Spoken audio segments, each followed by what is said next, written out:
Mic check, man. Y'all know the face, y'all know the name. Y'all tune into the world's greatest podcast. No, I don't just say it because it sounds lit on the intro. No, I don't just say it because when I put it on the shirt, it's going to sell out millions. I say this because this is a fact. And I'm really excited about this episode. It's a long coming episode. You're tuning into the Talk Ain't Cheap podcast hosted by yours truly, Mr. It's Muy Clear Real Talk. And I got a special guest with me. By now, y'all know this. I don't introduce my guests. I feel like that's just not what I do. I feel like I shortchange my guests when I do that. So I'm going to let my guest introduce himself. Yo, what's up, TJ Tibbs? That's it, man. Boy from the harbor. That's it. That's it. Big movie. See, I like to date these a little bit because I have history with everybody. The first time I met you was because of your dad. Mm-hmm. Shout out to Coach Tom Tibbs Sr. Yep.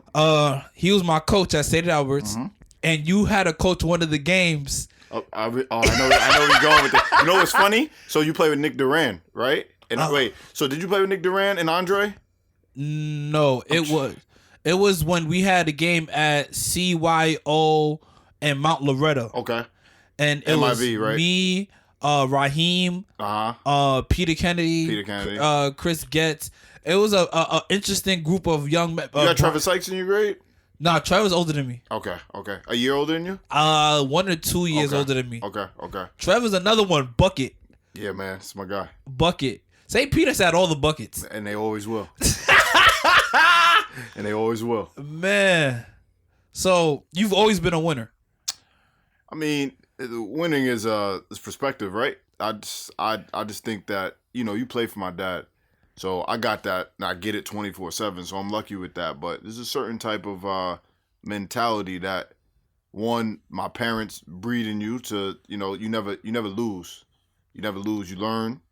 Like I learned that from a young age, and then the neighborhood breeds in you, right? Because you just learn from young too. Is just that if you fall down and you stay down, like that's it. Like you're just gonna be the laughing stock of everything. Like you're just gonna get joked on. Like you're not tough. Like you taught from a young age. Like you fall off the bike. You whatever. You play, you scrape your knee, start crying. Like get up. So I think those habits just breed into a mentality to where you think that everything you're gonna do is gonna be successful. No, I feel that completely. So 5th grade, you won undefeated championship. Undefeated. Yeah. Yeah, how you know that? I do my homework. Oh, yo, that's big time. I do my homework.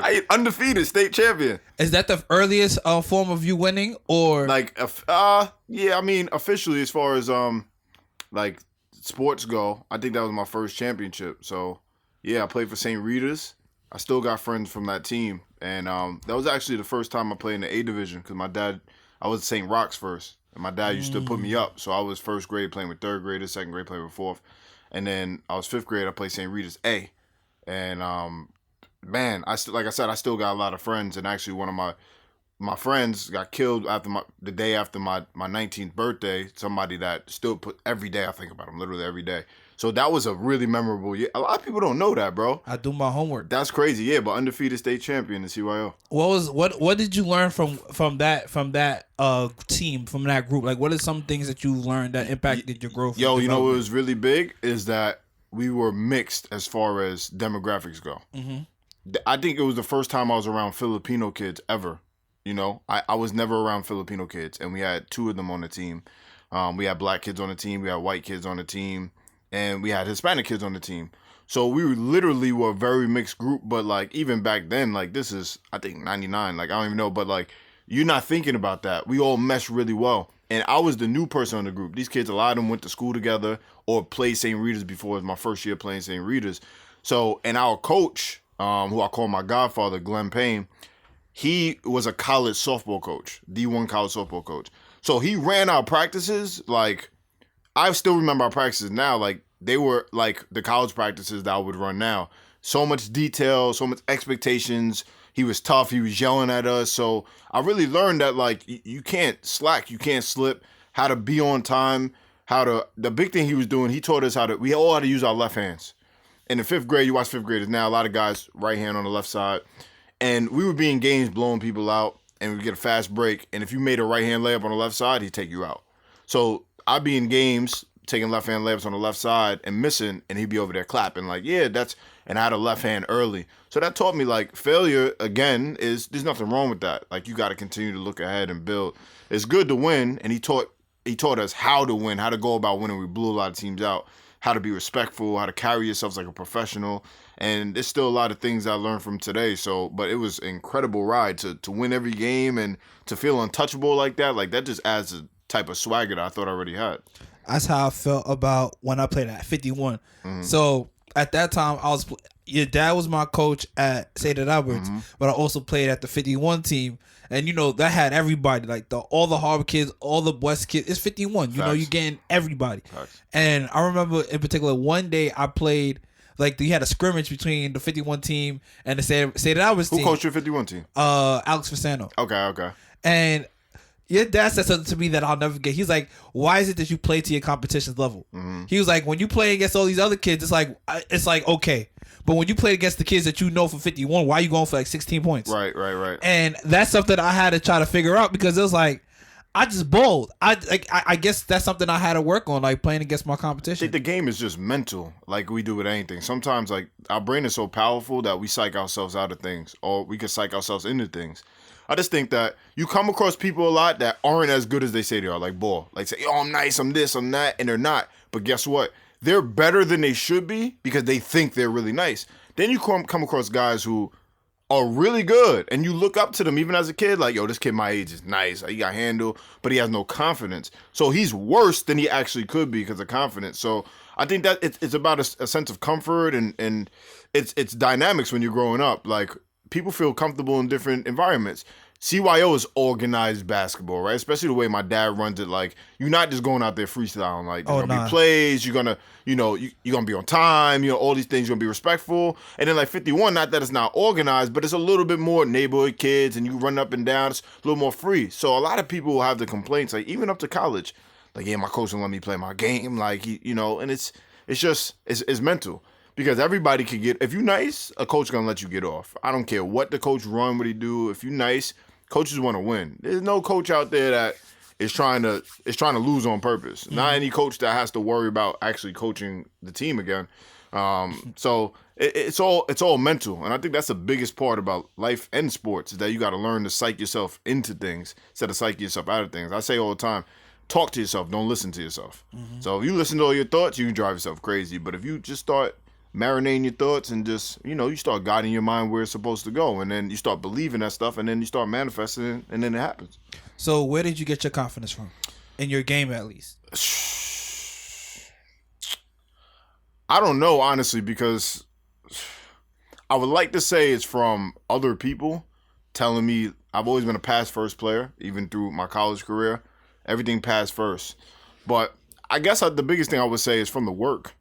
Like, you put in as much work as I've done basketball-wise, then you just know that you're prepared for every moment. So every situation, I always said, if people seen how hard I work, nobody would think I'm that nice. Not that I'm nice, but every compliment somebody gave, like, wow, you're a good player, which I appreciate it. If you actually seen me work and get up every day and do this and seen what I did, you wouldn't think I'm that special because I'm not that talented. I just, like Will Smith said, I will die on the treadmill before I get off. Like, you will be there, we're going to be on the treadmill. I'm out of shape right now, but we could be next to a marathon runner. I will die on that treadmill before I get off because I'm that competitive. So when you put in that work ethic and you, all right, boom, pull up. I could do it today. I played an alumni game 3 weeks ago. If I go to my left and I get to the elbow, I'm pulling up. I've done it so many times, I don't ever have to practice it again because I've done it literally probably a million times. So my confidence comes in the work. Nothing I do in the basketball court, I've never practiced. And that's what, when I coach now and stuff, I try to tell kids that now. Like, you have to go to what you do all the time. Be boring. Be boring. And, social media makes things like, you always see the highlights. Nobody's showing a pull-up jump shot or catch and shoot unless it's Steph Curry from deep. Be boring and be boring over and over again, and you be nice. All that stuff add up. That's facts. So let's talk high school. You went to St. Peter's. Yep, proud. What is up with St. Peter's? What's not up? I mean, I'm a Wagner alum, so okay. You know how that go. Okay. But St. Peter's has this thing. Like, is it because they recruit? What is it? So aura, man. I don't know, man. I'm gonna tell you this much. When I was in 8th grade, I wasn't too thrilled about thinking about going to an all-boys high school. I really wanted to go to more Catholic. So Kyle McElwain played a year above me And, Kyle Marconi is the best high school basketball player to ever play here and one of the best players to ever come from here. And he's a year above me, so I watched him varsity as a freshman. I watched his whole season. And he was going to the gym 5:30 in the morning, and I'd be like, yeah, man, like, I think this dude is going to help me be nice. Because he's one of the dudes, and I'm not afraid to say it, we're a year apart, but I looked up to him because his work ethic. He's not that talented, but he just like, yeah, I'm in the gym every morning. We practice after that, and I'm in the gym later. I go to the Y, and I would see these things. I'm like, yo, he really made himself. I could do that. So I wanted to be next to him. I wanted to play with him. And I wanted to go to school with girls. You know what I mean? Like, I didn't want to go to school all boys. Like, I went to 44, then went to 61, then went to St. Adalbert's. I never went to school with all boys. I thought it was corny. But there's something about St. Peter's, and I say it, even kids I run into now to go to Peter's, there's something special about the school. There's something special about being with your boys all day. Learning a lot, playing ball, and basketball is really is special there. A lot of history, a lot of great players that play there, a lot of alumni. A Peters Farrell game is unlike any game on Staten Island, in my opinion, besides Peters Curtis opening night. So I just think it just gives you a special experience. I had a phenomenal experience playing basketball there, and I didn't want to go there. And I wanted to leave after my freshman year. I was like, this school's corny, man. Like, just to go back to public school and, hang out and do what everything do. But it gives you a level of discipline. And, yeah, they do recruit. You see the St. Peter's guys at CYO games. They might be at summer tournaments, but now in 2022, they're not doing anything more than somebody else is doing, but it's the allure of going to private school, of putting a uniform on, of being disciplined, of, that school helped change my life. Not that I was a bad kid, but, we were all a little rough around the edges. We could all use it. You can't cut school there. You cut school. If you're a minute late to school, they're calling your house, and you got detention. You can't cut. So everybody's been in that situation, especially in public school. Where, you know what? This period is done for this. I could not do that one time in my high school career. So, I'm thankful for that. I'm appreciative that I was able to go to St. Peter's. And while you were at St. Peter's, you accomplished a lot of things. Did you break that 1,000 points? Nah. So I played 2 years varsity. I'm actually like, I don't even know. I'm a bit away, but because I played 2 years and my junior year, I wasn't a big time scorer like that. So I don't know how close I was or whatever, but I didn't break 1,000 points. Okay. And how did you feel about that? Like, was that like? I think and it sounds crazy because I didn't break it in college and I didn't break it in high school, and I think it's a very overrated statistic. I think when you play 4 years of varsity basketball and you're a good player, it's just math. Like, you're gonna break it. If you play 3 years and you're a good player, if you're on a bad team, you're scoring a lot of points, like, you're gonna break it. But kudos to anybody who does it because it's still an accomplishment to hang your hat on. But you play in the city. I watched Truck Bryant play for West Virginia. He scored his 1,000 point at St. Peter's. It was after I graduated. I was at the game. They didn't even celebrate it. Like, they don't even care. Like, people just do it on a regular. If you played 3 years, you expected to do it. Mm-hmm. So here on Staten Island, it's kind of made into this huge deal. And like I said, kudos, because there's a lot of people that high school will be the highlight of their careers. Yeah. So, like, it's great. Let's celebrate everything. You know what I mean? Like, celebrate as much as you can, but I think it's an overrated accomplishment. I feel that completely. And then you played college. Yeah. You played at CSI. Yep. And you guys went to the NCAA tournament. Yep, Sweet 16. So tell me about that era, like, of basketball in Staten Island, because Staten Island basketball to me has always been official. Right. I just feel like Staten Island basketball doesn't get its flowers, or just do because it's so. Well, Taco said the best way is because there's so many schools and there's not like one dominant, talented school that everyone goes to. Yep. There's at least 11 schools. It might be 12 now on the boys' side that you can go to, and I think parents ruin expectations of kids. So a parent will not send a kid to a school because somebody else is there that plays that kid's position instead of letting them develop together and accomplish more together. Like, nobody's usually that nice on Staten Island that you need to go somewhere away from somebody else, Like, I'd rather practice with, like I said, I wanted to go to school with Kyle Marconi. Probably would have bust my ass every day, at least for my freshman year. Probably would have bust my ass, but I probably would have been a lot better for it. So who cares that, like, he's nice? Like, I'm playing with him, and he's getting looks, and if I think I am who I think I am, then that would only help me. But people don't really think like that. But, yeah, we spread our talent too thinly amongst our schools. But to go back to your original question about the Sweet 16, I mean, we had a bunch of Staten Island guys. I mean, Blucci McGlure, who's now Blucci Valbrun. Shout out to Blucci. Yeah, shout out to Blucci. Got to study on Blueprint basketball, Shout baby. out to Blueprint. Shout out to Blueprint. But, He, he's a Staten Island guy, obviously a Susan Wagner guy. Wagner, I see you. Yes, sir. We had guys like Matt Van Man and Dale Toronto, but we had a lot of Staten Island guys on the team, and we just had an incredible group of chemistry. We spent a lot of time together in the locker room. We spent a lot of time together in the summers, and it was a lot of work put into that point, and then it was a magical run. I mean, we had our first 2 tournament games at the Tank at CSI, and it was incredible. It was packed. It looked like a Peters Curtis game. So those are things that, I can never forget. I played with a bunch of great teammates. I just seen a bunch of them the other day at the alumni game, and it was just a fun time for us. And you declared for the draft. My junior year, yeah. What made you want to do that? Yeah, so I get asked that from time to time. But so I had that plan since I was like 16 years old. And this was back in the day when right now people declare for the draft, everybody does. Like after the season, everybody declares for the draft and then they might come back. But then when you're an underclassman, you have to write this whole thing to David Stern, who was the commissioner. You have to fill out this paperwork. And then there was 37 guys, underclassmen, who declared for the draft. Guys like Kemba Walker, Klay Thompson, Vucevic. Every day you go on NBA TV or you go on ESPN and they would put, underclassmen who declared, and my name would be on that every single day. So when I was 16, I was like, yo, I'm always going to do this. I'm going back. I'm not nice enough to go to NBA, but that's great publicity. So I'm going to do this my junior year. I'm going to come back my senior year, and there's going to be a lot of people who know who I am because of it. Look, we still talking about it. This was 2011. So we still talking about it 11 years later. You know what I'm saying? So that was one of the smartest things I've ever done. And I got some feedback. I didn't think this was going to happen, but I got feedback from the Suns, the Spurs, the Mavs. They called my coach. They watched my game film, and so that helped me for my senior year too while I was preparing. So it was a really dope experience. But you get the people, Staten Island, and in general, people are small minded. So you get the people. He really think he could go to the NBA, like all this. Like, nah, man, I'm 5 steps ahead of you. So you just can't. That stops people from doing things too because of what people are gonna say about it. Because it sounds outrageous. You play at CSI. You're 5'9" in high heels. You really think you go to NBA? And it's not even close to what the move is about. But bet the next year when I was around, multiple people knew who I was. I was in different circles. And it's still conversation starters today when I talk to people. If you had a choice to be able to go to a team at that time, where would you have wanted to go? The Knicks. Man. The Knicks. No matter what, the Knicks, man. It's the hometown team, man. It's they're horrible, but it's the hometown team. So, you could dream.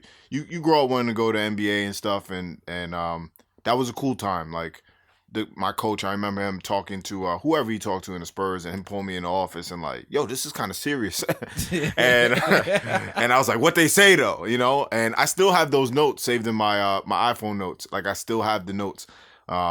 Really, really cool experience, and it helped me the next year after my senior year because I tried out for the D League and stuff. So all those things help. So it was an incredible experience.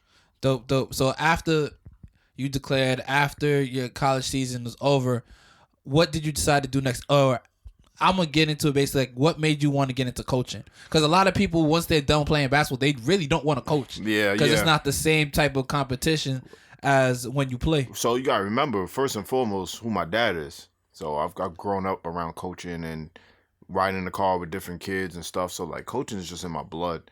I always felt I wanted to coach because the ball's going to stop bouncing, and I love basketball. So what do? Like, you're not going to play forever. But after my senior year, I tried out for I actually signed a contract to go to Germany first.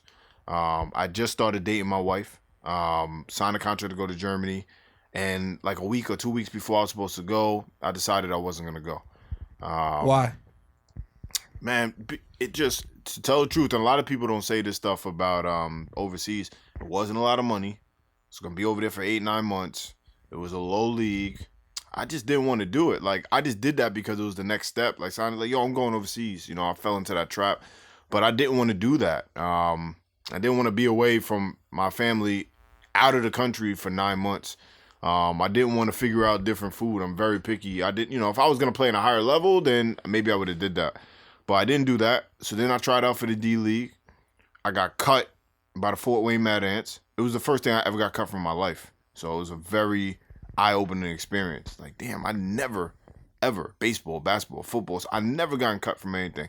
So it's a humbling experience. Go back to work, figure it out, and then I just got offered a job to be at NJIT, New Jersey Institute of Technology. So I was like, yo, might as well start my career and get my foot started, Division I basketball, and that's what happened. So was basketball your first sport? Because I seen that you played football at the time. Yeah, so I started all the sports at the same time. Basketball, football, baseball. Basketball is my worst sport out of all my sports. Really? Yeah, by far. It's my worst sport. My father would tell you it's baseball. Some people tell you it's football. I think it was baseball. Like I had the best future in baseball probably. But if I would have picked another sport, it would have probably been football, but I just hate cold weather. But yeah, like, you know, you grow up in the harbor, we all play Staten Island boys. So I played from 5 years old all the way to 13. Then when I got to St. Peter's, you go to St. Peter's in basketball. So I'm like, yo, I'm not playing. But I ended up playing football my senior year. Baseball, that's my dad's favorite sport. He coached West Shore just like he coached. So in the spring and summer, he coached West Shore. And in the, in the winter and the fall, he coached St. Albert. So baseball boring to me. You know, when you play basketball, when you play basketball, you got the quick action. You play football, you're in action. Baseball, you're standing around a lot unless you're pitching or catching. So, yeah, baseball, I think, would have been my best sport, but I just love basketball. So, to my dad's chagrin, like, he always, like, when I stopped playing baseball, he was like, damn, man, like, not because you can go somewhere, but, like, he just loved watching me play baseball. And then a lot of my friends, like, yo, I don't know why you gave up playing football. And I thought about playing football in college, but I just love basketball. So, so there that is. Do you regret not playing the other sports? Nah, because life takes you on a path. Like, you make a decision, you convicted in that, and then you just go. Basketball has given me a lot of great things. Friends, my best man. Well, I had two best men, but one of my best friends is from basketball, from CSI. Sports takes you in these different paths. When I got married, I look at my wedding party. I mean, I know everybody from sports besides my two cousins. So, like, sports are a beautiful thing. So you make a decision, you go forward. I never look at it like, man, I could have been a millionaire or this, because then I probably wouldn't have ran into this one, or I probably wouldn't have learned this lesson, or I might not be married to my wife, right? I met her through basketball. So, I don't regret anything. So I'm good with everything that I've done. You also coached at Curtis. Yeah, I did. See, I have a bone to pick with you about that. Go ahead. You and every St. Peter's person in the world, but go ahead. Not because of that. It's because at the time you was before that you was coaching that St. Albans with your dad. I was, yeah. And if you would have said you was going to Curtis, I think you would have had a lot of other play. Like, that Curtis team was really good though. Right. Very good. Like, right. I remember playing that team. That was tight because it was like everybody was real. Right. From everyone on the bench to everyone who played, like, it was very real. Great teams. And I was like, wow, that's crazy, because I would have probably, if I would have known, I probably would have maybe thought about going to Curtis. Mm-hmm. And I know y'all didn't, I don't know if y'all needed a defensive stopper, but I know I definitely could have, Could always use defense. Man. So that's why I was like, wow. Like, when I seen you, I was like, man, this is going to be a long game. That's what really, got my, my coaching. That was my first coaching job. Coaching a freshman at Curtis, helping with the varsity. So, Coach Buckeye, who coached me at St. Peter's, gave me the opportunity. So I think I was 21 years old or whatever I was. So to trust you with freshmen, which some would say is the most important level in the program, because you're integrating people to what you do, especially at a school like Curtis, public school. Most of those kids didn't play organized basketball. So I remember the first time, I tell the story a lot. We're having tryouts. I got everybody on the baseline. It's like 30 kids, 40 kids. We're in Curtis in the old gym, not this new joint that they got. But I'm like, all right. I need somebody to come to the elbow. So I turn my back. I'm walking away from the baseline. I turn my back. And I actually told the kid to go to the elbow. I turn around. He ain't move. So I thought, he's being a funny guy or whatever. So I said, yo, you think it's funny? I said, all right, you go stand aside. So I said to somebody else, I said, yo, come to the elbow. He ain't move. So I'm like, what's the problem? Y'all want to run? Like, y'all don't want to listen? Little kid raises his hand. He goes, what's the elbow? And I was like, damn, I had this whole tryout plan. And I was like, scrap that. No, we can't do that. Like, this kid don't even know where the elbow is on the court. You take that for granted, How am I going to do first time I did 3-man weave, it was a joke. It took me an hour to explain it. So I said I'd never do that again. I still don't do 3-man weave when I coach basketball because of that. It's traumatizing. But you realize that you gotta break things down to another level. I was spoiled by playing at St. Peter's, playing in college. Not at the time, but I was at Monmouth for a year. And then being in the house with my dad, like you always look at things from a different perspective. And then these kids didn't have a chance to play organized basketball. Some guys like Dante Jackson, that's my guy. Dante's my guy. Day, Debonair Edwards, like this is my first team. Alex Gottlieb, Kai Bibbin, Shaquille. Yo, my man. Team was disgusting. Yo, shout out to Cheeky. I call him Cheeky. Shout out to Cheeky, man. Yeah, so like a lot of these guys never played real organized basketball before, and some of them were my better players. You know what I mean? So that was a fun year, man. I'm appreciative of that group. Kev McIntosh. I'm appreciative of that group. I'm not gonna lie, I really did not like playing against that team. Because what it was is I knew them all. Right. I knew them all, and they looking at me like, "Yo, bro, why you ain't?" Right. And I was just looking at the team like just off of height alone. Right. I was just like, man, this is gonna be a long game. Yeah, you had my man who coached y'all. Short dude. Rodrigo, I love him. We had Rodrigo, and then we had Coach Goldstein, Aaron Goldstein. Yeah, I actually just seen him just literally like 10 minutes ago. That's crazy. So yeah, we had. I think Wagner just wasn't at that time a place where we had a lot of talent. Like the varsity team was cool, right? But at that time, I would say football. Cause I also play football too. So I think football took a lot of the basketball kids. For sure. I mean Wagner. I mean, you know, you talk about the history of football. When I played Andre Sereno, before that. Ramel Myers, Kareem Moon. So you talk about that, like Wagner's always been like one of the top programs in the city. I know the football program is really down now. But when you go to Wagner, you know, it's the football program. Al Paterzo, he's a legend, you know, so you're going to snatch a lot of those kids. Like Andre Sereno played basketball. Keith Braswell. I'm forgetting somebody else that played in my era who played football too. But, you know, they played football and then they came over to basketball, but they were football players, you know what I mean? So it's hard, but Joe Kasha does a good job over there. They always have a good program. They have a good program again this year. So, you know, it's just hard to get the number of kids. Like I said, I had 40-plus kids at tryouts for Curtis. I doubt there was that many at Wagner. So, and then it's the combination of neighborhoods. Kai was from Port Richmond.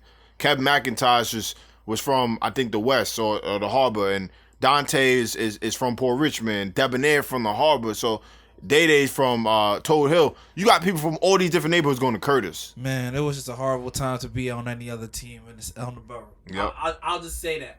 I'll just. Well, I'm sorry for that. I mean, it is what it is. You know what I mean? It was a good era of basketball and just being outside. I feel like nowadays a lot of kids don't be outside like that. Nah. Like these kids now, everyone got an op. Yep. You know, everyone got an op. At that time, we was really like, okay, all right, whatever, y'all beat us, but it's all love. I know it's crazy because it's the social media stuff, man. It just makes people easier to be on other people's minds. You know what I mean? Like kids are outside running around, even with cell phones. Like you're not worried about who's going live and who's doing what and what they saying and what they posting. It's crazy. Some kids can't go outside. Like, you know what I mean? That's just nuts to me. Can't go to another neighborhood. It sucks. I was telling the Harbor kids the other day because when I have like some extra gear and stuff, I drive through the Harbor, hit some kids on IG, like, I'm coming through, I'm dropping some stuff off. But I just be driving through sometimes when it's nice outside. There'd be nobody in the park. They got a brand new park. And that be getting me tight. But at the same time, like, these kids got other things that they're interested in, which is dope too as well.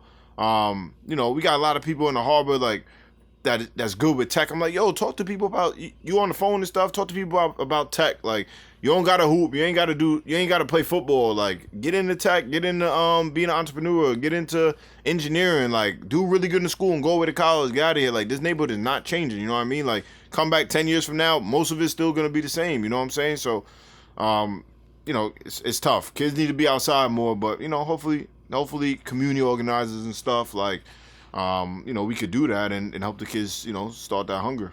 Yeah, I hope so too. I mean, I just got back not too long ago and just looking around, it's like, you're right, like nothing has changed. I know that there's people in the community that are trying to do things. It's just, I don't know if it's like we need younger people in a lot of these spaces. I don't know if it's a lot of people have left and haven't came back. I don't know what it really is. This is the problem, and a lot of people are not going to like this, but we have the wrong people in the wrong spot. So, like, we have community centers, and they either try too hard to put a black face in there, right? Without training them, maybe if they don't have the proper not education, because education is kind of overrated, but in spots, but they don't have the proper, they don't know how to navigate the next level of higher ups. So you can put somebody that looks like the kids in the community, but if they don't have the skills to deal with the middle managers and the managers, then they can't make things happen with the budget, in meetings. All they can do is be a face to relate to the kids on the ground level, which matters. But you got to be able to make things happen. You got to be able to be on the phone, work the phone, be able to call this one. You got to work. You know what I mean? Or they'll put people that don't look like us in these centers that have these skills but have no idea what the culture is about. And that's kind of what teaching in public schools is. And I'm from PS44, so I tell everybody, at the heart of me, of who I am a kid from PS44 in Mariners Harbor. What does that mean? Everything that the neighborhood stands for is in me. Everything. Even as a grown man, like, somebody step on my new Jordans, I'm not gonna react in a wild way, but that's gonna get you a glance from me of like, yo, what you doing, you know? I'm not gonna fight you about it, but that stuff really, really bothers me. Something as simple as that. But when you look at PS44, most of the teachers are white females. Mm-hmm. And a lot of them are really good. They're young white females and they're really good. So this is not a knock to them. But what are they doing? They're people who want a job. So they get put in this school because a lot of people don't want to work at PS44, at the 18s, at the 27s. So they go and work that job. They do a pretty good job. They don't really understand the community, or they go home with stories like, oh man, like this kid came in with the same clothes as yesterday, and like they might be talking to their family. Not again, you know, they don't understand the kid is sharing clothes with two other people, you know, like having perspective because they didn't have to grow up like that. But the really good teachers that come in these schools, as soon as they get an opportunity to leave and go somewhere closer to their house or a better school, they out and we restarting the process all over again. Anybody who went to PS44, they know this. Mr. Palumbo, Mr. Riccadelli, like they still in that school. They're in that school when I started the school. They still in that school. These are white men that are like father figures to somebody who has an incredible father. So imagine what they are to people who don't have those figures, but they stayed in the neighborhood. They're highly respected. So they taught people's grandparents at this point. You know what I mean? So we need more of those. We need to give the education to when you stick a face in there that, okay, they can relate to the kids. That's dope. But that's not even 10% of what we're doing. That's like the danger parts of stuff, whatever. They can handle that or they're comfortable. But you got to give those people the skills to navigate middle management and to make things happen. And without that, the neighborhoods and the community centers are still going to be the same. So, do you believe that people are actually trying to make changes? No. Or do you? All right. People are trying to. It's all about numbers, man. I work for, and I ain't gonna put this too much, but I work for a community organization that gets taxpayer money and does things. And I had all these. I was, as soon as I got the job, I was a mover and shaker. Like, we're gonna do this, we're gonna do that. We're gonna get better relations with the police. We're not just gonna have these one day things. Like, we're gonna have multiple day things. Like, we're gonna talk to the police. They're gonna police our neighborhoods differently. We're gonna teach the kids like not to fear the police. We're gonna make sure the police are not just coming when these times are bad. Come hang out. Come eat food with us. Come just sit down and chop it up. Come play 2K. Come. We had a cops versus community game right in the harbor.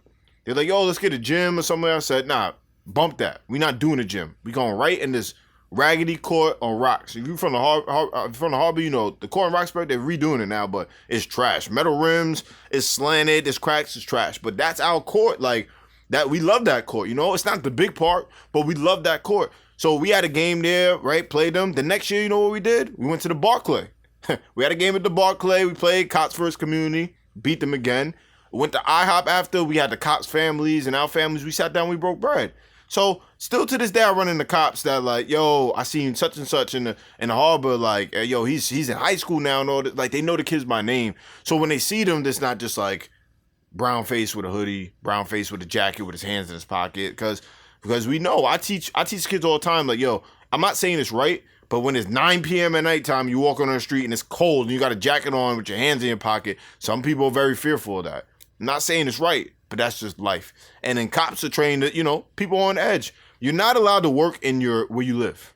So you can't live with a 121 precinct. You can't live in a 121 precinct and work there. So what do you have? You have people that are policing us that don't understand our community. I had a conversation. I had to fess up a young cop. Not going to use names, but he was posted in the harbor first, and he's a South Shore kid. And I said, yo, I drove by the other day. I thought I seen you on foot patrol. He said, yeah, I'm in the harbor. He said, the first thing he said to me was, the elevator smelled like piss. It's okay. I said, people piss in the elevator. I know it sounds crazy, but Elevator take a while to get there sometimes. So when they gotta use a bathroom, they just gotta use it. They just gonna do it. So I know that sounds crazy, but you know what I mean. He said it in a very, and you know he went home and said it in like a judgy way, like look how these people live. You know what I mean? And not saying he's racist or anything, but it's just it's stereotypes, prejudices, and it affects the way that people deal with each other. So you can't change it when people are adults. You really can't. So you got to start with the grassroots. You got to put these kids together. You got to put these. What my dad did a great job of doing is putting hood kids in CYO, putting kids that are from Arlington, from the Harbor, from South Ave, from like kids that are sagging that we driving around. My dad is getting out the car, making them pull their pants up, around kids that went to Catholic school. And like we going to people's houses and stuff, like they hanging out together. That stuff is important from young. That's the best thing my parents did for me. I seen white people that are poor, white people that are rich. Black people that are poor, black people are rich. Black people with mom and dad at home, black people with just mom at home. White people, I've seen it all from all different, so I just know, like, I don't go to somebody's house and they don't talk about their dad. I'm like, oh, it's because they black. Like, I've seen it a lot with white people. And I've been to, actually, the best house I've ever been to in my life is from one of my friends, and he's black. You know what I mean? So you got to see that to know that really exists. Otherwise, you just, you walking around the same area, you just see each other all the time, and you just see what you told. Like textbooks ain't the truth. Like we don't need textbooks for certain things. You can go on YouTube and go find the stuff out. You could do your Googles. So I hate the way that they use taxpayer money, and it's all about stats. It's all about stats, who's attending or whatever. You walk into the Manus Harbor Community Center right now, there might be 5 kids in there, but they're going to tell you that there was 40 that day. You know what I mean? So that's crazy. And they just keep pouring money into these things, and they got the wrong people running these organizations. How do we make things better? It sounds easy. Everything sounds easy. But the work there. The work got to get done. And it's, you know what it is like, so you got to have a passion for it, but people also got to feed their family. And nonprofit work, you might have to take an L. Let's just say I make X amount of money. To say like, I'm really going to do this. Most likely, I'm not going to make this. I'm not going to make this, but I'm doing this. And I'm talking, I just got married. So you got to make decisions. Like, am I that passionate that I'm going to sacrifice my personal life? I don't have kids yet. So if I have kids, like, am I really going to take 15, 20 grand off my salary to do this? I don't know. And I don't blame people for doing it or not doing it. Like, to each his own. So you got to pay those people well. You gotta have training from young. And when you have community people in there who might not have the bachelor's degree, so can't be the program director. They might not have a degree, right? But they have all the ability to do whatever they need to do. You need to train them. You need to put them under the wing. You need to teach them all those things. So that person is going to uplift this actual community. So we need to have our own organizations, because most of the times these organizations, for better or for worse, are run by white people. Not saying that there's anything wrong with that, but I think you need people that are making decisions for our neighborhoods that understand it. And look, I never grew up in the projects. I never lived in the projects, I should say. I grew up around the projects and running around and doing all that stuff. But I can't claim to understand everything that everybody goes through that lives in the projects. I can't. But I can relate to a lot of the things, and I will listen, and I'm willing to listen, and I've been in them. I've spent many a nights and summers, and so I just don't think you can innately do that work without somebody who is immersed in that life and feels comfortable in there. When I ran the center in the Harbor, we had a shooting. A woman and her son got killed. And I remember calling my boss and saying, like, yo, people are petrified to come to work tomorrow. Their bottom line was like, yo, you got to open the center. We have to as part of our contract. I'm like, can y'all come down there, at least try to put our staff at ease? Like, this is a tragedy. Like, ain't nobody come down because they don't have to. They can sit in their cozy office and be good. So I think things like that. But when we get our own and get formal education, but also educate ourselves by trying to make mistakes and putting things together and team up and realize that things take time, I think we'll be able to make some change. See, the thing that you're speaking about, I feel is just an issue with Staten Island as a whole, and it's basically what you're saying. You didn't say it, but it is definitely racism. It is segregation. just within Staten Island being, a predominantly minority-based North Shore versus South Shore. It's politicians, it's access to quality education. It's all these things. And at the end of the day, it's like the few black people who may get those educational opportunities when they do get in those positions, they still have a ceiling. Yeah. And I don't want to use this word, but they kind of cockhold you in a lot of these spaces. Like for real. Like I've worked in the Harbor Center as well as a prevention specialist, and I've tried to do stuff within the DOE to become a teacher, but that system and the bureaucracy and the racism within it, it's kind of very hard for someone like me just to sit here and be like, it's okay, it's all right. It's the bigger picture. I gotta get in. I gotta say, I can't just sit there and let that. I gotta say something. Right. I have to. Right. Because if I don't say something, then everyone thinks it's okay. Yeah. I think it's a balance between following rules and self-regulating things. I think systems are important. So like the DOE is important. I don't think you or I, and I'm not doubting us as people, can build a system like the DOE. Like it's time tested and stuff. There are a lot of things wrong with it, but it's also, I can't sit here and just say they should be doing this. I don't know how one decision affects the other. There are a lot of things that I think how many black teachers do we have? There's a good amount, but not enough. Not enough. How many black police officers do we have? Like 5. I'm gonna tell you this. It's like 5. I'm gonna tell you this much. I've never had a black teacher before. Professor, teacher, ever. And I've been to 3 colleges. I've been to obviously PS school, IS school, Catholic high school. I've never had a black teacher. It's the craziest thing in the world to me. Never. And I went to CUNY College of Staten Island. You know what I'm saying? Like, I never had a black teacher.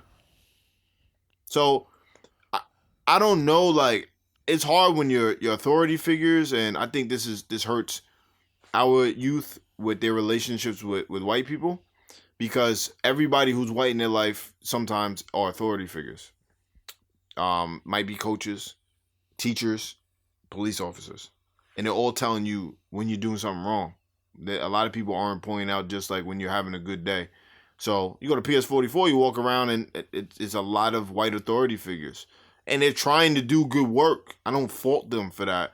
But nobody grows up and makes being a teacher being lit. We don't celebrate that. My man La Black, I meet Black, bro. He's a Mariners Harbor legend, bro. Him and his brother. He's a cop in Connecticut. He posted that he was a cop. And it's funny because, we grew up in this neighborhood, so people are joking on him like, yo, you Big 12 now and all this stuff, right? So, like, that's funny, but, like, we didn't celebrate that enough. Yeah. You know what I mean? Like, he's in Connecticut, but he should be a legend, man, because we need more of those. Now, I don't want to be a cop, so I never do, honestly. So that's like my big bro, and I hit him. I said, "Yo, bro, you're doing tremendous work. You ain't even start yet, But if he posted a thing of him windmilling when he was younger, bro, everybody be going crazy. It's just the way that we have our minds situated. Like we need those. We complain about how we're treated, but when we get one in, we don't really, show that La Black should be celebrated for being a cop in our community as much or more than for him being an incredible athlete. That's how I feel about one of my bros. And we did a podcast episode with him. Never put it out. It was during the George Floyd thing. He was a black cop. I don't think he is a cop anymore from that situation. People that we grew up with kind of chastised him for it. Like calling him people that, he looked out for as a black man in that position. Like, oh, you got stopped. And he was making sure that you don't get arrested, right, type of thing. And I don't know, bro. Like, I'm at the position where, like, I'm not going to say I've become silenced by a lot of things, but it's like, it's hard for me to just speak on things, but I don't know if what I'm saying is actually going to make a difference anymore. Yeah. I think what I try to do, and I'm pretty outspoken. I mean, there's times where I got to chill with certain things, and you got to remember your own brand, right? Your own self, you represent yourself. But what I try to say is that if you really believe passionately, just try to put it in the best way. Like, we don't need to react in a way that's going to get us in a situation because we're acting, we're angry about things or whatever the case may be. There's always a way to try to communicate it and then try to figure out the next steps. And I think before I try to open my mouth about anything, I try to get educated about it. Because like I said, I can't speak on the education system because I'm not well versed in it. So before I can start pointing out things, I need to really get well versed in the bureaucracy of it and everything to be able to make suggestions. Otherwise, I'm just Monday morning quarterback. I'm just as bad as anybody else. Yeah, and it's tough. It's really tough. But you're trying to make changes. Obviously, you have your own sports federation association. Yep. Speak a little bit to that. So Staten Island Sports Association. So that's Blucci Valbrun, Steve Santiago, myself, Khalil Shorter helped out. So what we're trying to do, we're in its infancy. I mean, we're only a couple months in, but the main thing we're trying to do is develop these kids' mentals. We're trying to develop these kids' mentals. We're trying to help them build confidence. We're trying to help them through sports. But we're also trying to connect corporation with community, and I'll explain that. And we're trying to connect communities. So the four of us that ran this, we did a 3-month thing. The four of us that ran it, we're all African American males, and the majority of the kids in this section were white kids. And it's funny because I know the schools they go to and things, they don't interact with as many black adults as they do with us. And I would remind Blucci, Steve, and Talk all the time, like, yo, this is as and probably more important than when we're interacting with our young black kids and trying to teach them things. Like, because this might be the only interaction for the week that they have with black people.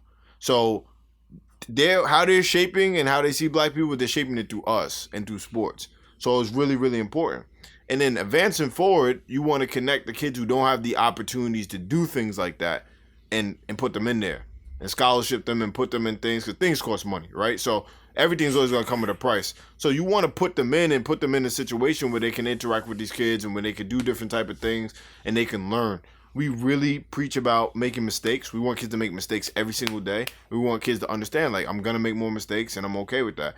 We teach kids to give compliments, real compliments, not just like, yo, your fit is tough today. That's a BS compliment, because tomorrow I might not have a good fit on, so now you don't have anything nice to say to me. I think that's wild. You know, tell me something about how I fell and I got right back up. That showed toughness. Tell me something how I missed 10 shots in a row and I shot the 11th one. That shows perseverance. So we teach those things, and we have bigger plans. Some that, you know, I don't want to put out there in the air yet, but I think you just got to manifest some of these things and say, yo, we're just gonna do it and just figure it out. And then you gotta not only work hard, because I think everybody works hard if you get to a great level, but you gotta work smart and you gotta work diligently. I think that's way more important than working hard. So running through a wall, I mean, that's great, but I mean, it's only gonna get you so far. No, respectfully, and I still want to get involved.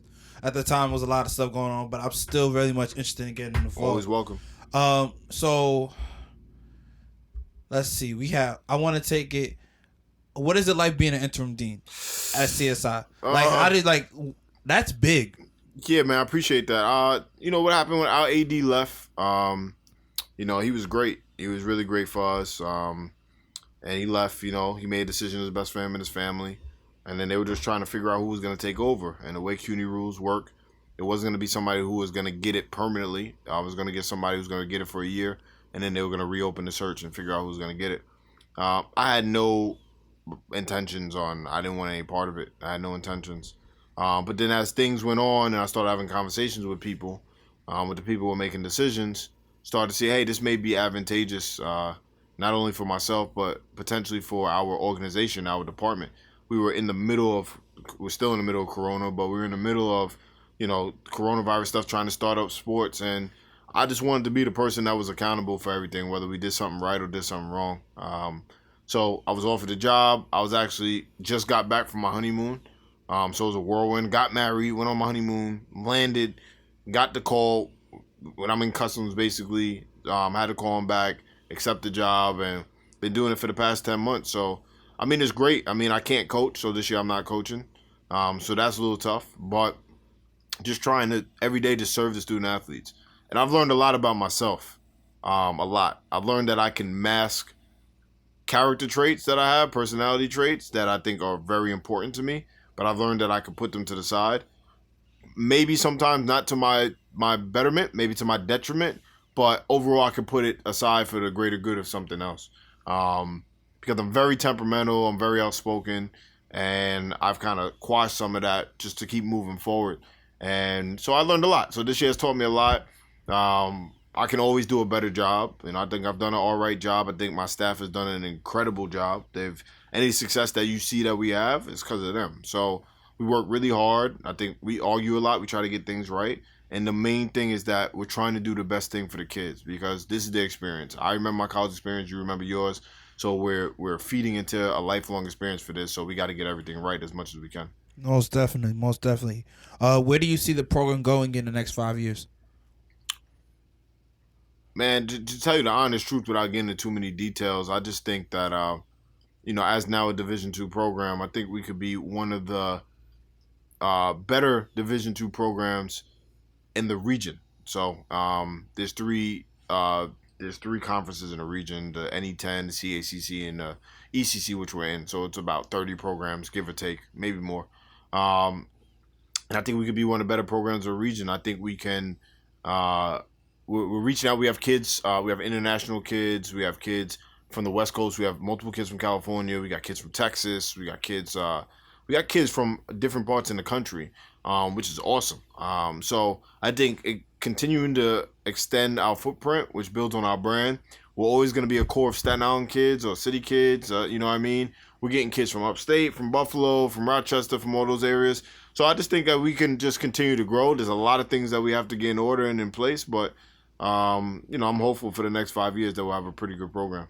Without a doubt, I believe it too. So I'm gonna go into a quick segment called Tibby's Tweets, because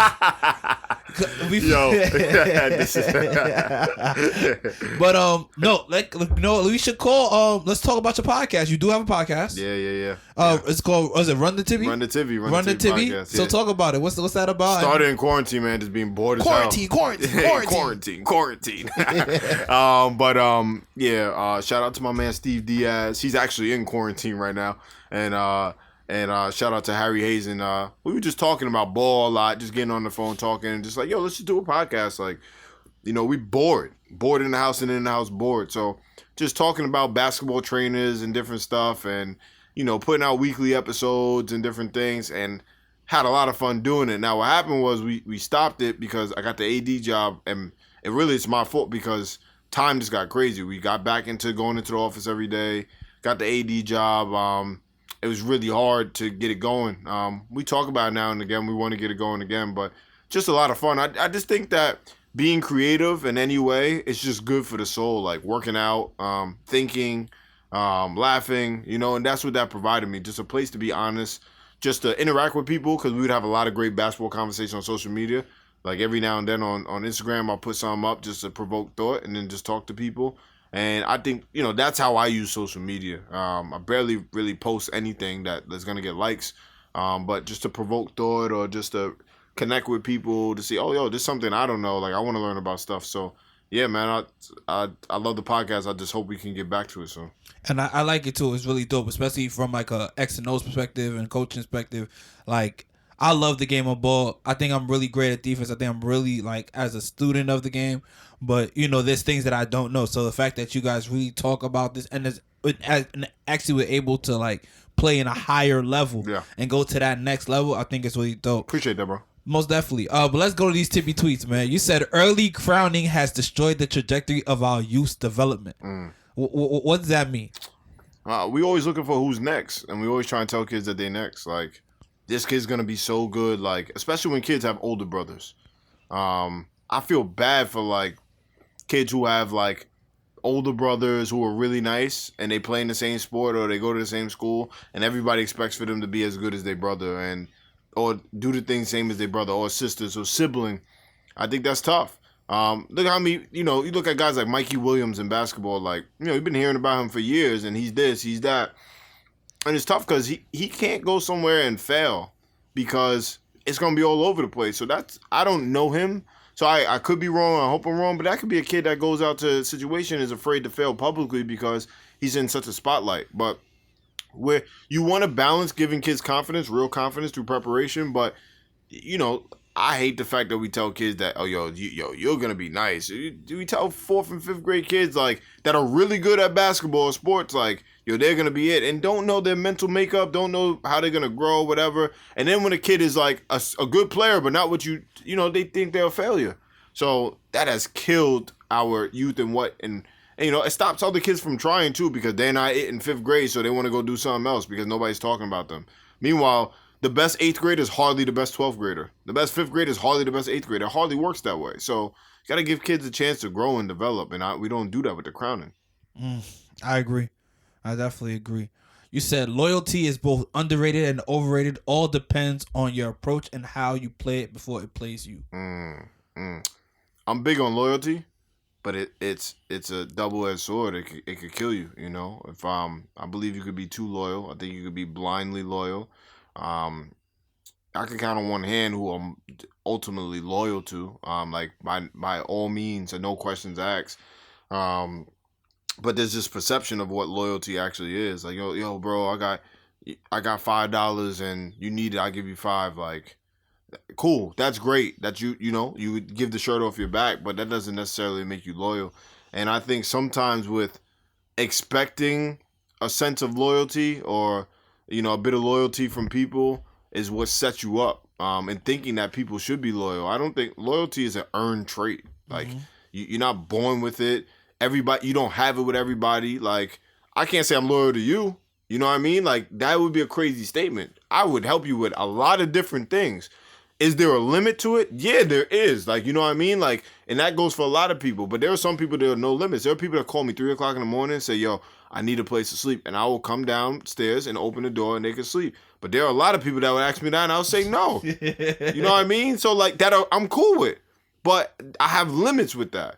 So I just think that you need to be ahead of the game with loyalty, need to understand what your parameters are and keep people in that box and let people earn themselves into the next box. Like hopscotch, man. Like you can't just let people just advance to the next place. Like they gotta earn that, You can't just let people just say like, yo, I've been cool with him forever, like, so like he can do this, like, and then you get robbed and then you mad. So true. You just gotta have your eyes wide open.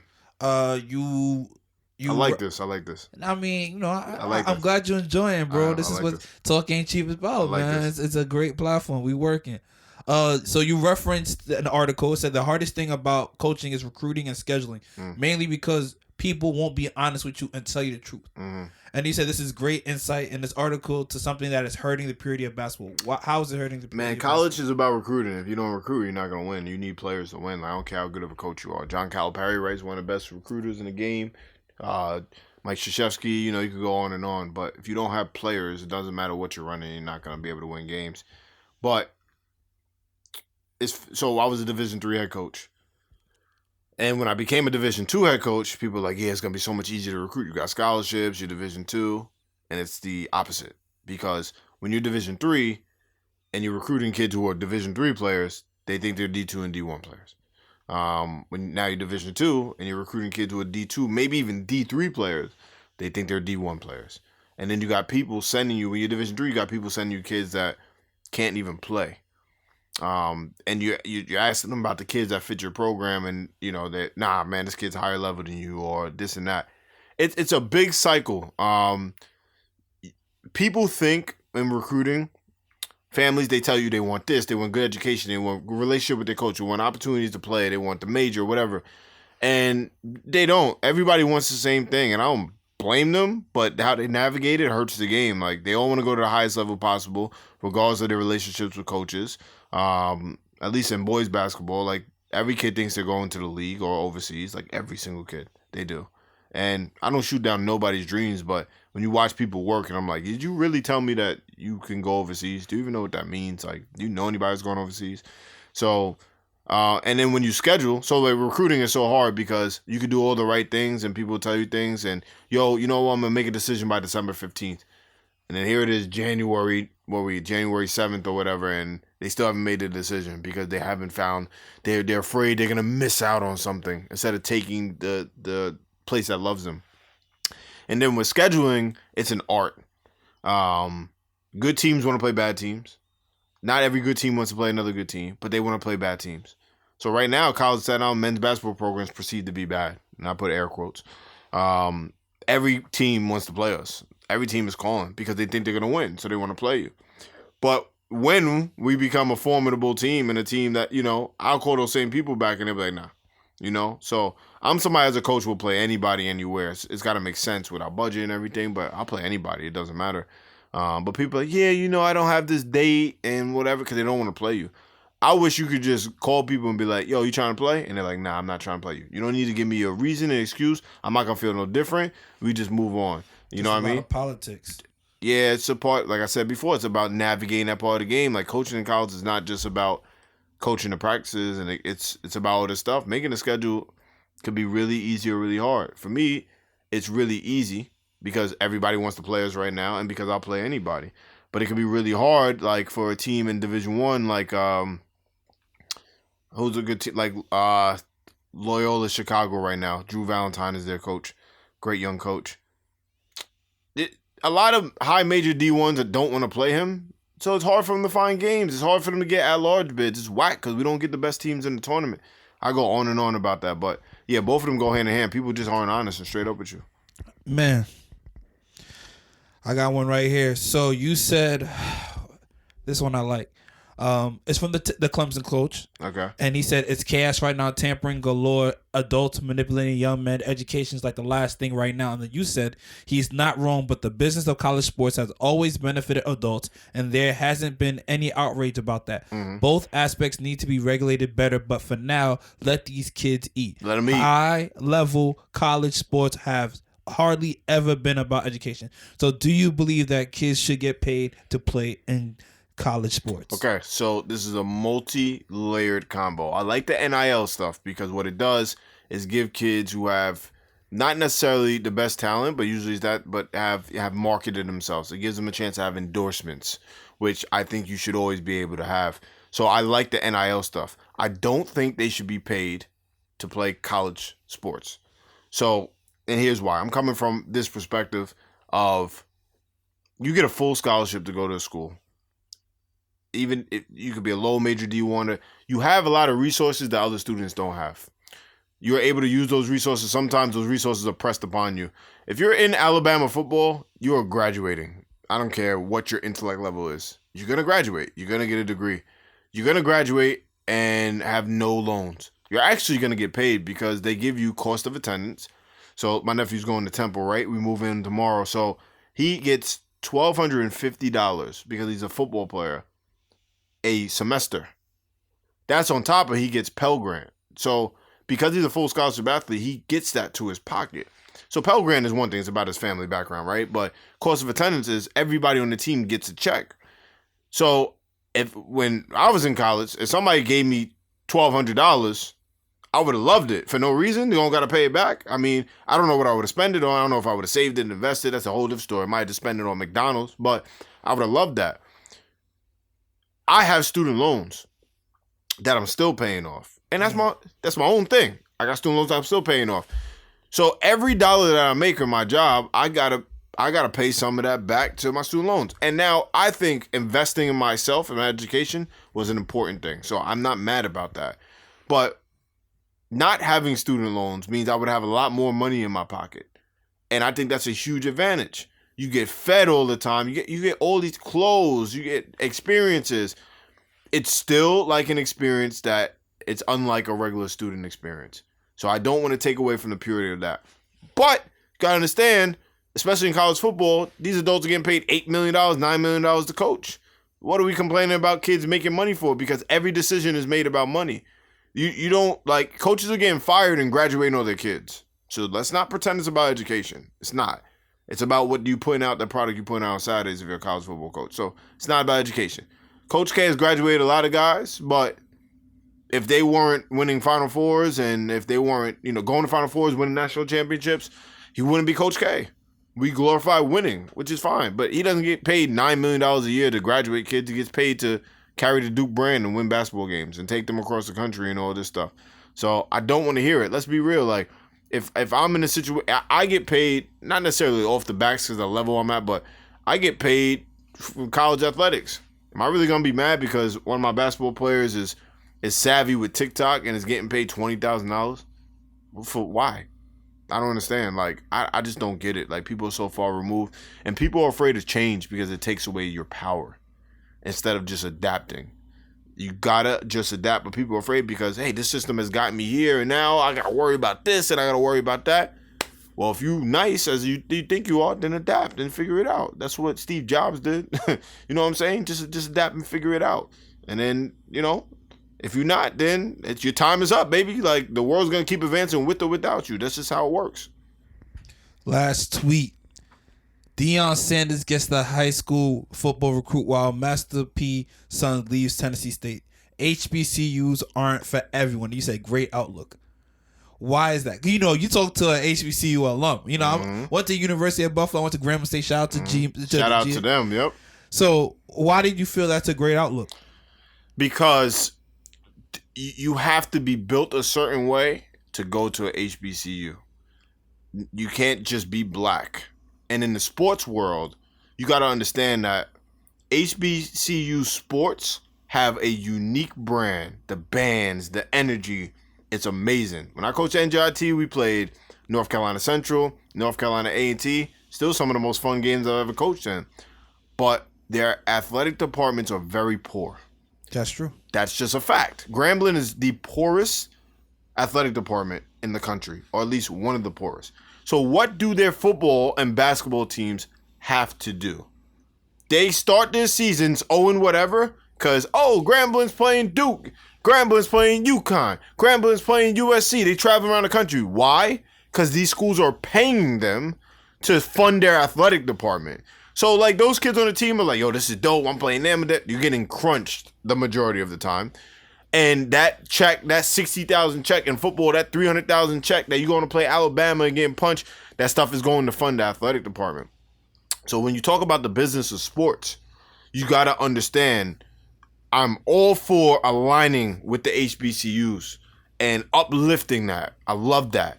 Putting our people with our people.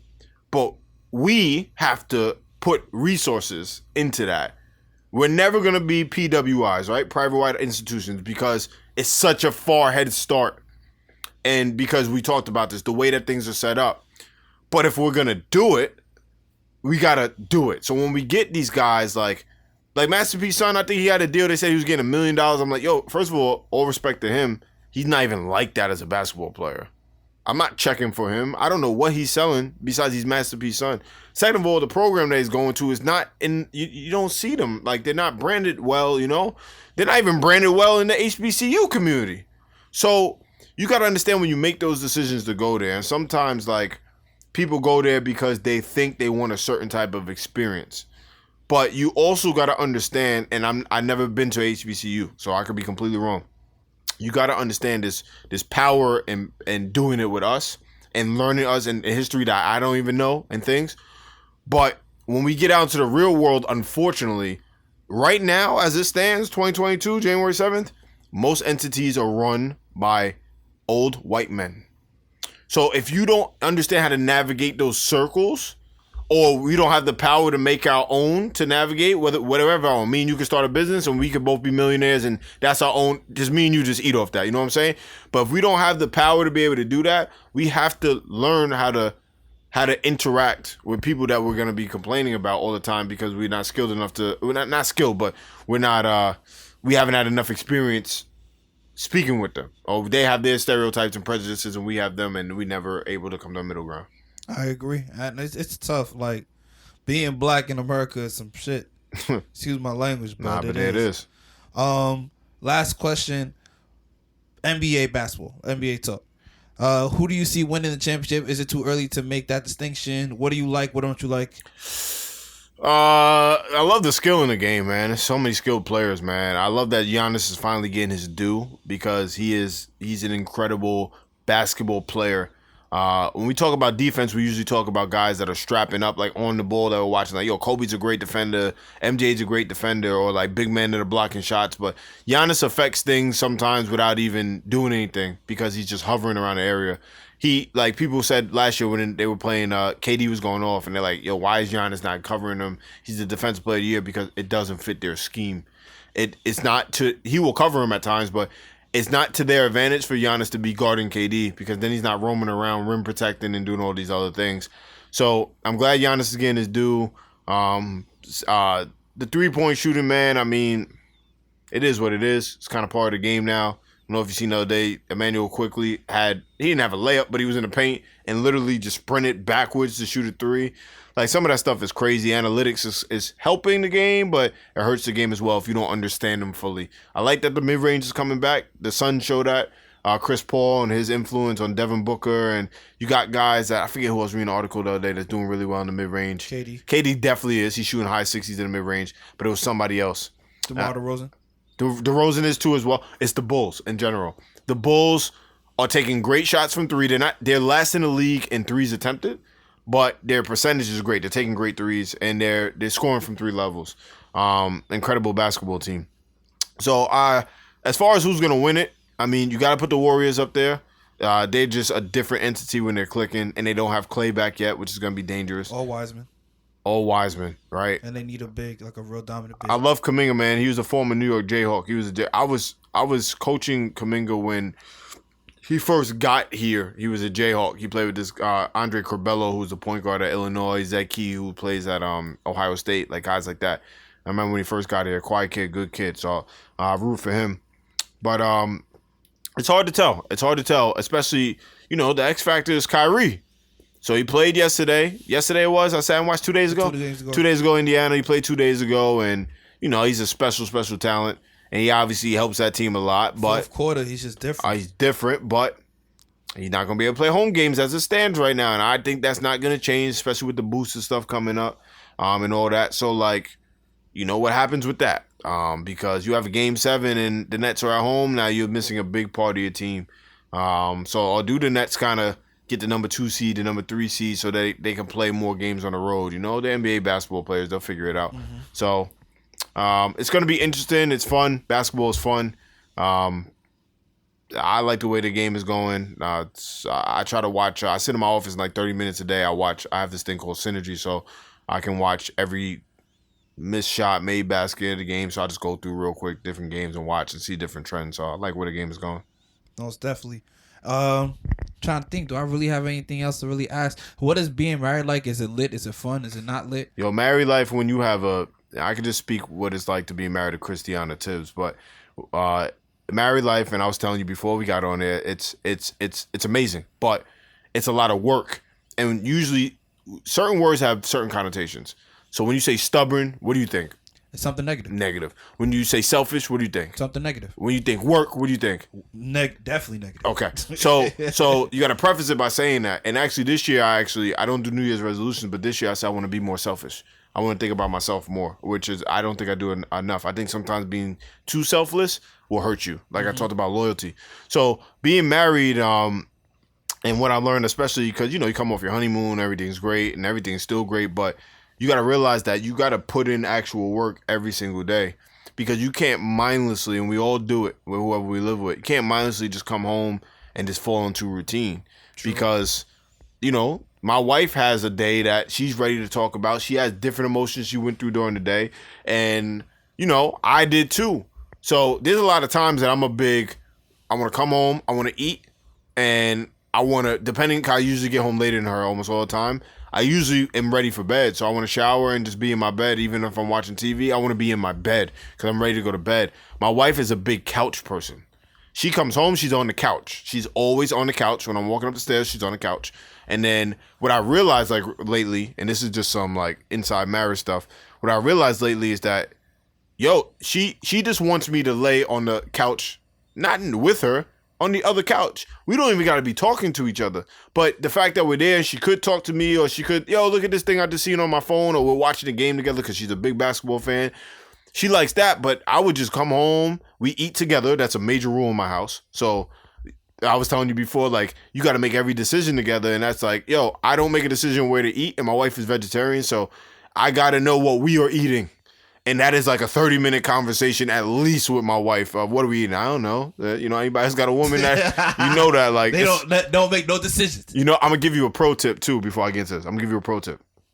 For anybody who's in a relationship with a woman, if your lady tells you, usually give you a hard time about what to eat, this is what you're going to do next time. You're going to say, hey, babe, guess what we're going to eat today? Guess where I'm going to take you? And she's going to be like, what? I'm like, no. I'm just going to give you one guess. and she's gonna guess something, and you're gonna be like, "Yeah, you're right," and she just chose to y'all. How'd you know that? Oh my goodness, you so brilliant. Yo, you're so smart. How'd you know? Yo. How'd you know? Tell me, you looked through my phone. Right? So that is when I'm really like, I'm hungry, but I'll eat anything. And like I said, my wife is vegetarian, so we can't eat all the same places. Yeah, so it's tough. So I'll be like, babe, you know what we want to get? And she'll say to me like, Brothers Pizza. I'm like, I was just thinking about, and I just know like tonight we eating Brothers. There we go. It's an easy conversation. But marriage is work. It's a lot of great work. It's passionate work. But you got to come. So I was saying I would go upstairs all the time, but now I make it a point to stay down on the couch much longer than I'm comfortable doing. But I know it's just it makes my wife happy. It's making me more happy. We're talking more different things instead of just talking when we're tired and in bed, because we don't really text that much during the day. Our schedules don't really mix. And you know, I got to look out for other things like that. Things around the house that I need to be doing better and whatever on time or whatever. Just, you know, so it's a lot of work. You can never fall into routine. Because after that, it could be really dangerous. And, you know, when you live with somebody, they may let you be in your routine and be used to it and just complain to themselves until that one time you have an argument about it and they telling you about the trash you didn't take out 2 years ago. And like, wow, like I thought like I could take it out whenever I want. Like, no, take the garbage out when it's full. Like, it might be something as little as that bothers somebody, especially when you're coming from two different households and you do everything differently. You know what I'm saying? So I eat like, yo, I'm coming home. You're coming home early. I'm hungry. If I'm at work late, I'm going to eat at work. But I don't do that now because she grew up in a family that no matter what, we wait until everybody gets home and we're eating. Even if you're starving, I don't care. Your brother's not home. And now we're going to sit down, we're going to eat. Nobody eats alone. And we're going to sit, we're going to have no phone, and we're going to talk. So it's a lot of work, but it's a lot of great work that I love to do. So I love my wife. Man, when I find my wife, I'm going to let you know how that go. Because right now, it's looking real crazy outside. Take your time, King. That's what I'm trying. I'm trying to. It's getting ugly. Everybody having kids. I know. Everybody got kids. I'm like, if I have to be somebody's stepdaddy, is that that's what's in my cards? It might. You never know. Just fall into your lap. You never know. You say never say never. I learned that a long time ago. Man, I'm just trusting God the process of myself. I heard you, as you should. But I appreciate you, and I'm just happy I was able to give you your flowers and just have you on this platform because, yo, you've always, since day one, just been a real solid person. And just congratulations on all your success, bro. You doing it. Thanks, brother. And yeah, if people want to follow you, tap in with you, get involved in your organization, what can they do? I'm well branded, baby. I'm at TJ Tibbs on every platform, man. Very outspoken on Twitter, as you know. Tibby's tweets, I like that, man. That was tough, man. I really like that, and it was thought provoking too. So, you know, at TJ Tibbs on Instagram. So I use Instagram kind of like a Twitter because a lot of people on Instagram, and I just be posting thoughts on there. So, I'll talk to anybody. So, you know, people want to connect on something, don't come with me with ideas, come with me with solutions. Like, I'm trying to come with solutions. Everybody got ideas, everybody got thoughts, but we need solutions. You know, be a part of the solution, not the problem. We can all point out problems, but looking forward to meeting new people and accomplishing a lot more goals this year. Beautiful, beautiful. All right, yo, thank you so much for tuning into this episode. Like I said, make sure y'all go tap in with my bro TJ Tibbs. If you enjoyed the show, go follow the brand at Talking Cheap Network and powered by yours truly, Mr. Movie Cletus Real Talk at the Cletus Group. And like I said, you tuned in to Talk Ain't Cheap, and it's not that deep. It's a vibe.